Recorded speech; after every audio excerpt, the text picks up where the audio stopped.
How to set up TP-Link AX1500. First, connect the router.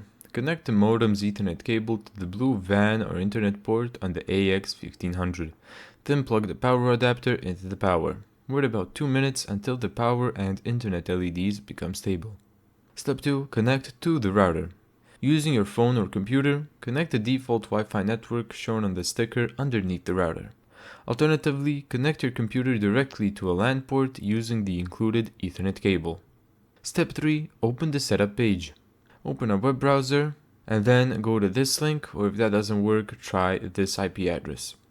The quick setup wizard should appear automatically.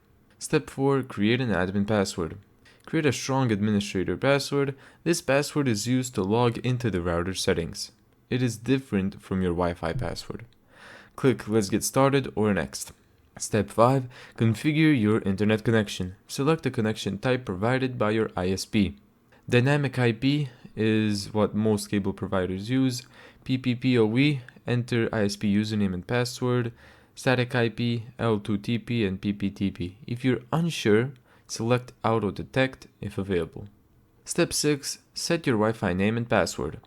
Enter a Wi-Fi name, which is the SSID. Create a strong Wi-Fi password and save the settings. The router may restart automatically. Reconnect your devices using the new Wi-Fi name and password. Thank you so much for watching this video. If you found this tutorial helpful, make sure to give it a thumbs up and subscribe. And as always, see you in the next video.